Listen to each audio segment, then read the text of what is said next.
आणि याचं कॅल्क्युलेशन आपण स्वतः करायचं. परमार्थामध्ये आपण आपलं तात्यासाहेब निभाण्याचे महाराजांची वाणी होता, तुमची आत्मप्रचिती काय सांगते तुम्हाला, ती फार महत्वाची आहे. परमार्थामध्ये कुणाची इतरांची पावती आपल्याला आवश्यक नाही. परत सांगतो, आपण आपली स्वतःची पावती आपल्याला घ्यायची. हे कारण काय सांगतो, ब्रह्मानंद महाराज कसे होते मी तुम्हाला सांगतो. आपण त्या स्टोरी घेऊ. ब्रह्मानंद महाराज असे होते जे स्वानंद सुखाचे भोगते, ते स्थापिती स्वहस्ते पादुका श्री गुरूंच्या. हे ब्रह्मानंद महाराजांना स्वानंदाचं सुख मिळायचं आणि ते सर्वांना मिळू शकतं. तुम्हाला सांगतो, स्वानंदात असणं म्हणजे आपण स्वतः आनंद असणं हे एक सुख असतं, मनाला अत्यंत बरं वाटतं. पण हे केव्हा प्राप्त झालं त्यांना? स्वानंद ब्रह्मानंद महाराजांना केव्हा प्राप्त झाला? ज्या वेळेला पूर्णत्वानं त्यांच्याकडे जे ज्ञान होतं, वैदिक ज्ञान, ते जेव्हा सद्गुरूंच्या चरणी त्यांनी वाहायला अर्पण केलं तेव्हा ते प्राप्त झालं.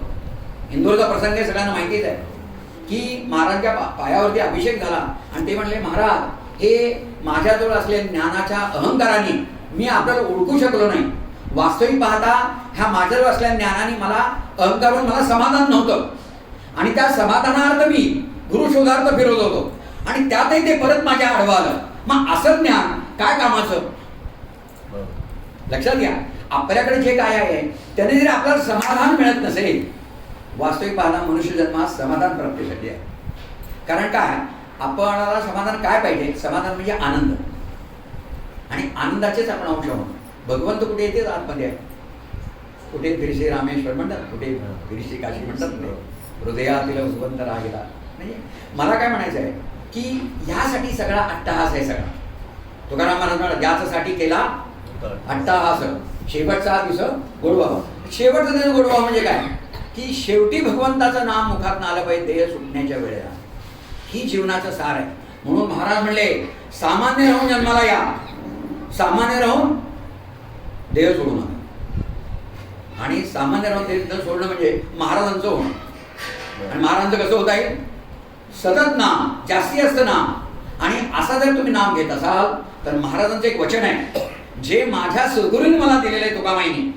ते म्हणाले, माझ्या माणसाचा मी अंतःकाळ साधतो. ते काय म्हणाले? माझ्या माणसाचा मी अंतःकाळ साधतो. आता विशेषतः त्याच्या अंडरलाईन मी करीन, अनुग्रहित मनुष्य पाहिजे. मात्र त्याला एक कारण सांगतो तुम्हाला. परवा एक ग्रस्त मला भेटले, ते म्हणाले, मी अनुग्रह न घेता नाम घेतो. म्हटलं घ्या नाम, हे कोणतंही नाम वाया जात नाही. तुम्ही इथे श्रीराम जयराम जयराम जरी तुमच्या लक्ष नसलं तरी 10 मैलावर कोणाच तरी काम करून टाकेल. कोणतंही नाम वाया जाणार नाही. पण अनुग्रहाचा जो फायदा आहे, मी जर पुस्तकात वाचली असेल गोंदवलेची, त्यात लिहिलेलं आहे की नाही, आईने मुलाचा हात धरणं आणि मुलाने आईचा हात धरणं, काय फरक आहे? काय फरक आहे? बरोबर, किती छान. मुलाने आधारले पटकन पडून ते कुठेतरी रस्त्यात अपघातात सापडेल, काहीतरी होईल त्याला. पण आईने धरलेला असेल तर तो सोडणार नाही आणि कुठल्याही प्रकारचा. म्हणून आणि महाराजांचा अजून विशेष सांगतो, महाराज हितकर वस्तू हाती देती साधकांच्या.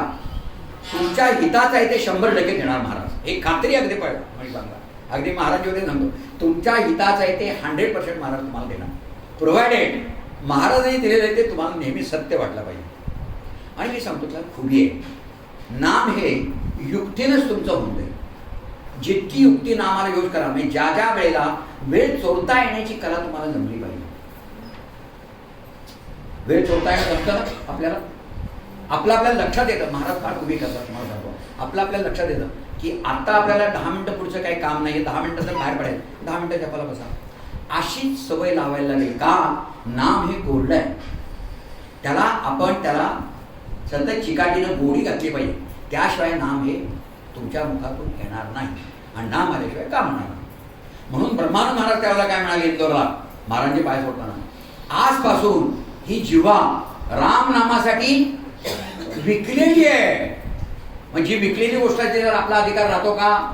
नाही. म्हणून त्या दिवशीपासून ब्रह्मानंद महाराजांनी फक्त श्रीराम जयराम जयराम घेतलेलं आहे, फक्त नाम घेतलेलं आहे.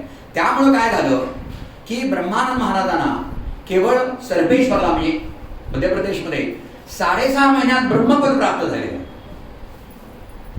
6.5 महिन्यात ब्रह्मपद प्राप्त झालेले. आणि ज्या वेळेला झालं त्यावेळेला महाराज भैयासाहेब मुडकांच्या घरी इंदोरमध्ये होते. हे काय म्हणाले महाराज की आज राम